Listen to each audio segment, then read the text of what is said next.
Hey guys, this is Doug's Fellowship of the Martyrs.com, LibertyDisasterRelief.com, ChurchOfLiberty.com. This is the first of the videos I'm making from here in my office, in the new office suite at Fellowship of the Martyrs here at the Garrison Center. It's Sunday night. We're just finished dinner and kind of taking it slow. Sun's going down, and we got my big old workstation here at my desk, and I got a swivel chair, and it's pretty cool. So I mainly I want to see if the lighting will get better on this thing here. Hold on.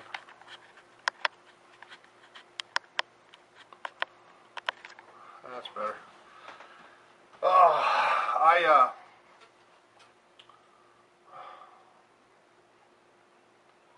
haven't been able to get many videos made lately. We've been really busy with new people coming and folks rotating out and needing to get blessed and sent out and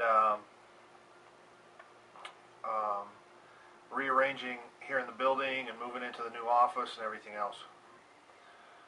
It's just a constant struggle to try and keep up every day with all of the things that need to get done, and phone calls need to be made, and we got to get this trailer refrigerated and all of that stuff installed. The generator won't start. Got to get that worked on. Got to negotiate with the grocery stores and solve problems, and something's going to come up and all of that.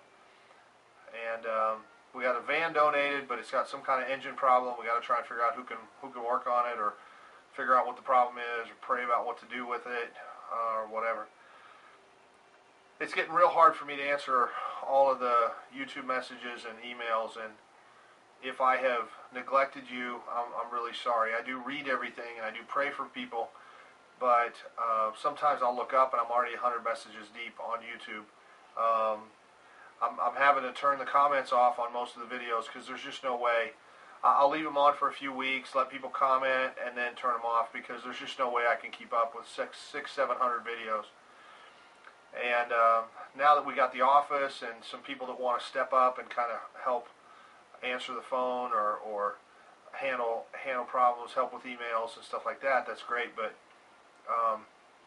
we got two sisters that are pregnant, and one that's just determined to give birth at home in a swimming pool somehow in the basement, or whatever. So I don't know how it's all going to work out, but just know that I love you. I'm sorry. I really am that I can't answer everybody as fast as I'd like to. I know that sometimes stuff slips past, and I just can't. I can't get a response out. That doesn't mean we're not praying. That doesn't mean we don't care about you. I try to go through the YouTube messages and emails, and if it's just a comment, hey, we love you, we appreciate you, or PayPal for whatever. There's regular folks, they give once a week, and I don't have time to send a thank you every single time. But know that we love you, and I'm grateful, and we're putting it to good use, and the actual overhead of this ministry is very, very small compared to the impact that we're having. Cash money, it takes about $100,000 a year to do this, and at the scale that we're at right this minute, and that's peanuts compared to the 5,000 people a month that are getting fed, and the impact all over the world. I got a PayPal the other day from Mexico City, and from Canada, from Poland. We used to get PayPals all the time from Poland, and the Netherlands, and Australia, and all over the place. So I know that God is doing a mighty thing, and some doors are beginning to open up. I'm going to be on the Omega Man radio show again Monday night, the 13th or 14th, whatever that Monday is of June. And, that's a 4-hour block out of my evening right there. So really throws a kink in everything. So anyway, I just need prayer, and I appreciate those of you that are praying for me, and I think it's reasonable for me to tell you specifically some of the things I need prayer for.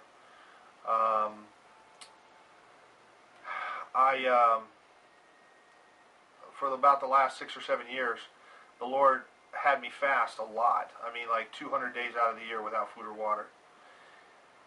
And that makes it very difficult. In the beginning, it was 5, 6, 7, 8 days at a time without food or water. And then a day off and 5 days without food or water. And then 2 days off and 7 days without food or water. And sometimes, whatever. But averaged over 200 days out of the year. The last couple of years, pretty much at midnight, I don't get anything, no food or water. Doesn't matter how dry my throat is or if I wake up coughing or whatever, until we pick up the food and it gets to the Garrison Center, we get it put away. And so usually 12, 1 o'clock, I'll finally get some skim milk. Mostly I drink skim milk. I don't drink hardly ever.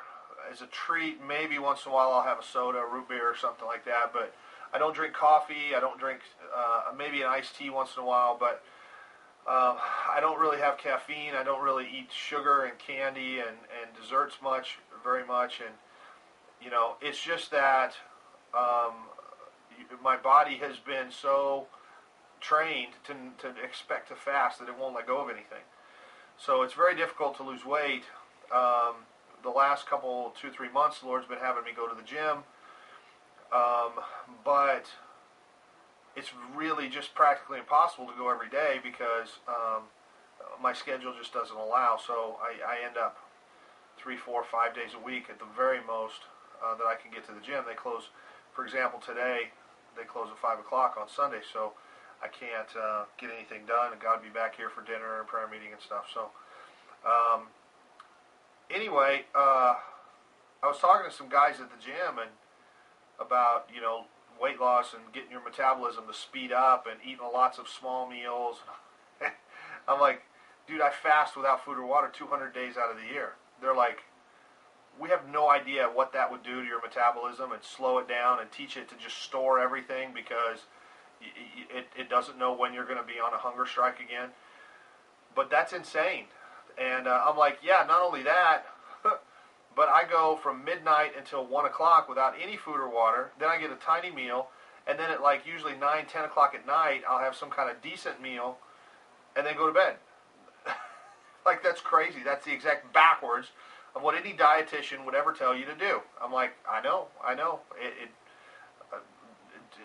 Dude, I got classes in sports medicine. I was a coach. I was a gymnast. I was an athlete. I understand. This is completely backwards of anything that makes any sense at all. But I'm sure it's the Lord, and I'm sure there's good reasons why He's training me up to be able to go for days and days and days without food or water and be okay. And anyway, so lady called me the other day, said, my little kid, he won't eat anything but rice. I mean, he just refuses to eat anything but rice. I'm like, praise God, the Lord's training him for when things are going to hit the fan. Leave him be. If he's happy without Twinkies and Pop-Tarts, leave him be. Feed him rice. Most of the world survives on rice and a little teeny piece of meat once in a while. Anyway, I mostly survive on skim milk. I mean, I probably drink a gallon a day, and that's my main protein source.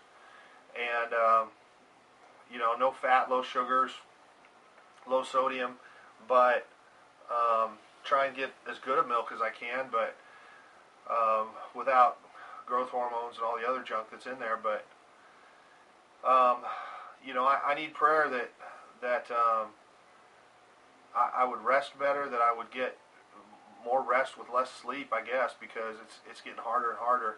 The phones ring in the middle of the night. People call in different time zones. They don't realize it's 3 in the morning or whatever. And sometimes the Lord lets me turn the phone off, but most of the time I got to have the phone on. I don't know what, we got however many people here, and once in a while somebody's got to go to the emergency room or got a crisis or ran the van out of gas somewhere and needs a ride or whatever.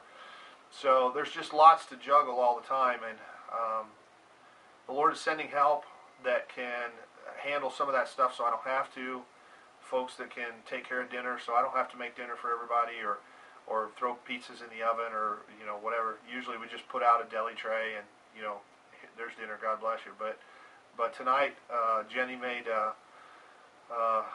chicken and fish and rice pilaf and salad and healthy stuff. And there was, I don't know, 40 people, 50 people, almost 40 people had dinner, and kids running around and hot apple pie. It was great, but I get to thinking, what are we going to do when there's 500 or 1,000 or 10,000 that we're feeding all at once? But I'm sure the Lord will make a way. I am fairly perpetually running on empty. I'm real excited about where God's going and things that are happening here and the favor that we're seeing and attention that we're getting and changes in Liberty and changes in pastors in Liberty that are rotating out and new ones rotating in and all kinds of stuff happening. I see the favor of the Lord. I know that His hand is moving, and I know that we're on track, and He consistently says that we're on track and everything's okay. It's not like I expect to need to enjoy this. Obedience is obedience, and I love my job. I love what I get to do, and I love seeing God move and change lives and bring restoration and revival on a personal level, and see a whole city begin to turn closer and closer to the Lord. I'm thrilled. It's just exhausting. I pretty much cry all the time. Maybe you can't tell in the videos, maybe I crack a joke, but there's this thing in my heart that's just screaming all the time. That's just in agony for the state of the bride, for churchianity, for the mistakes, for the mess that we're in, for what it's going to take to get through this, for all of it that He's shown me, and personally, collectively, and there's just never a time that I don't hear my heart screaming, and I don't know how else to explain that, but it's always right there under the surface, and it doesn't take much to feel the presence of the Lord and to know that He's right there, and to feel the bigness, the urgency of the hour, and just burst into tears. But it's exhausting, and so most of it I do on the inside. I've studied the great intercessors in history, and Praying Hyde, and Daniel Nash and others, and I'm not sure we have time like they did. I'm not sure that I can devote 6 or 8 hours a day to prayer anymore. I did that in the beginning. I did for years. The first 2 or 3 years. I mean, until the Lord showed me how to pray without ceasing. And even at night, I slept on my right side for like 3 years. Don't know why. Lost track of how many days. Don't know what the point was. If I rolled over, He would jab me in the ribs and tell me to roll back onto my right side. And then all of a sudden He started having me wake up in the middle of the night and roll over for an hour, and then He'd jab me and roll me back on my right side, and I don't know why. And I test, believe me, anything that messes with me when I'm sleeping, it better be God, because I'm coming up swinging. And, lately, I go to bed on my right side. At some point in the middle of the night, I wake up and have to go to the bathroom. Then I have to sleep on my left side. If I wake up again and have to go to the bathroom, then I have to flip back over to the other side. I don't understand it. It's just about obedience, I guess. I'm sure there's some reason for it and numerical whatever, but He didn't tell me to keep track, and I don't keep a journal and write it all down, so whatever. And some people think that's crazy, but then again, some people write me and tell me He does the same with me, and I don't understand it, and why does He do that? And yeah, I don't get it all. I don't get it all, but it's cool. I know He's involved. I know it's not my wants. I know it's not the enemy just messing with me. And anyway, right now, we continue to have some old debt that from when times were really tough, and we supported a lot of folks that maybe didn't appreciate it and contribute as much as they should have and could have. But we've been making forward progress on that, and I hoped by the end of the year to have the last bit of that completely paid off and be able to focus completely forward. And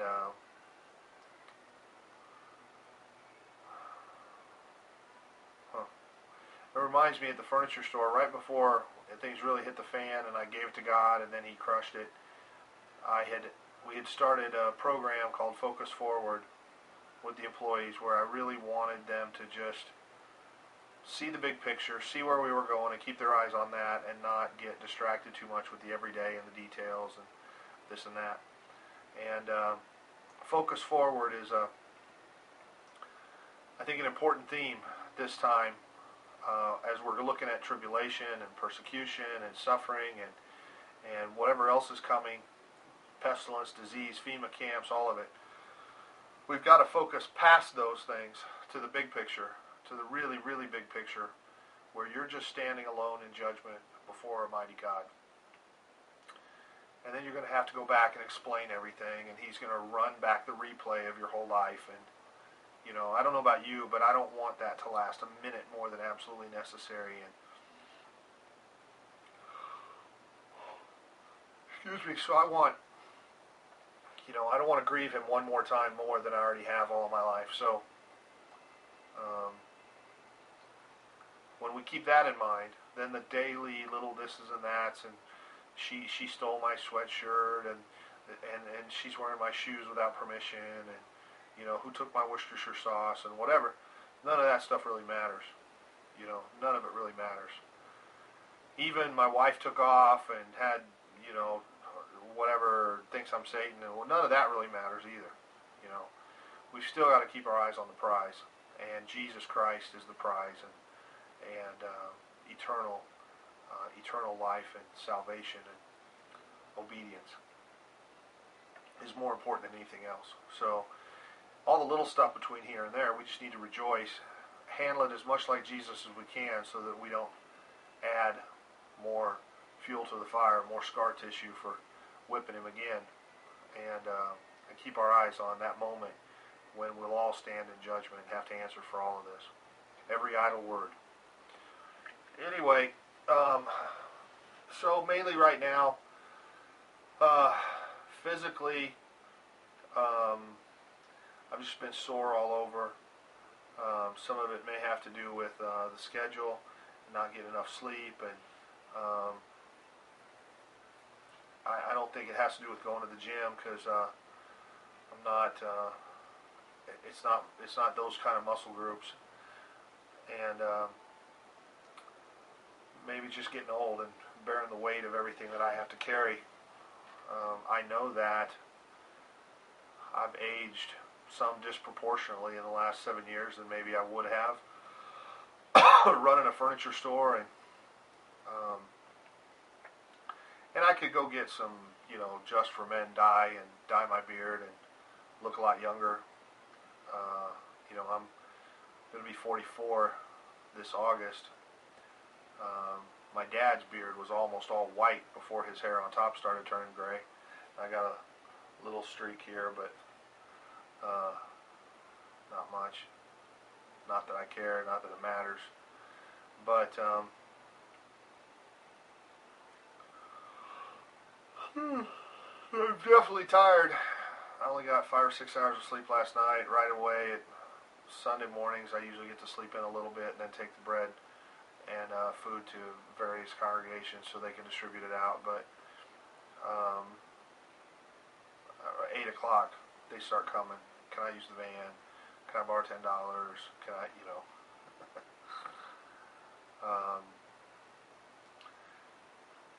Anyway, so just pray for me to have strength and have wisdom to do all the things that I'm supposed to do, and the things that we're supposed to build, that we would have some momentum here and some exciting things that, I believe are going to happen, but we're gonna need strength. I mean, serious warfare to stop it is awesome. So anyway, help if you can, pray if you can, come visit us if you can. I need some computer programmers, web experts, Python, PHP, that kind of stuff, MySQL. just to consult with on some things we're supposed to build.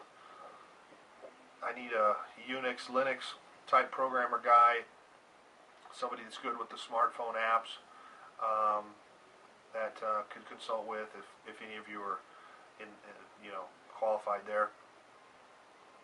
I need a professional camera that we can do My Brother's Keeper, shoot the TV show with. You can go see what that's about at mybk.tv.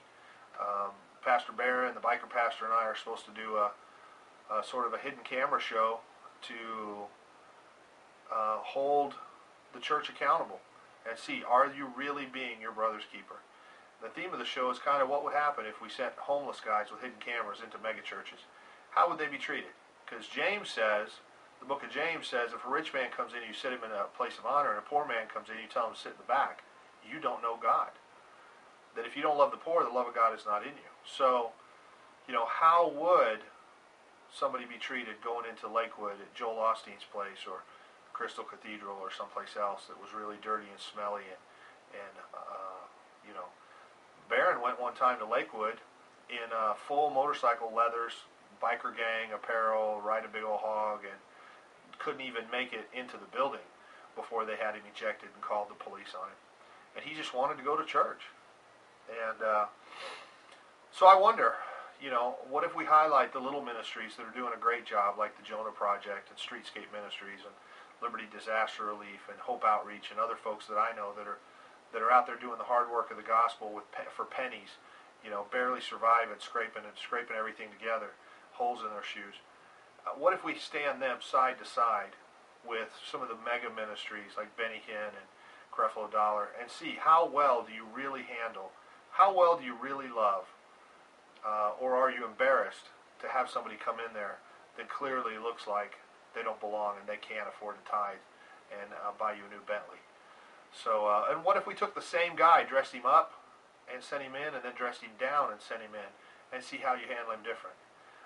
So those are the kind of questions we ask ourselves. And if you've got some kind of shoulder-mounted SLR that you'd like to loan us or donate, or some kind of hidden camera gear, little whatever's that you'd like to donate that we can use to do some digital footage, we could stay busy. We could do a whole season full of shows just here in Kansas City. And I think it's something the networks would like to pick up and run with. And we've done a pilot, sort of a piece of a pilot. It's on mybk.tv. You can see Barron. He had his own TV show before Jesse James and West Coast Choppers and Orange County Choppers and all that stuff. Barron had a TV show, Building Choppers, on a cable channel before any of those guys, and is well known in the biker world, and got his life right with Jesus and loves the Lord, and I think would be a great host for a show. So anyway, woven all through that has to be the Apology of the World letter and a recognition that we've screwed this up and we're sorry and we're going to try and do it different, and some of the other things that we're supposed to do and build. So that's just some of the focus forward. That's some of the overview and some of the prayer needs that we have. If you want to help, you can PayPal to FOTM@fellowshipofthemartyrs.com or help@libertydisasterrelief.com. It goes into the same pot. If you want to get on the website at fellowshipofthemartyrs.com, the contact information is there, and for mail or phone calls or whatever we can do to help. We need a better way to copy the books so that we can send out the books. Right now, I just go to Office Max or wherever and make a copy of the book, and we got a little bookbinder that does the O-ring things, and we just send them out like that unless you order them off the Cafe Press where they're paperbacks. I've never even seen one of my books in paperback because we can't afford to order any for ourselves.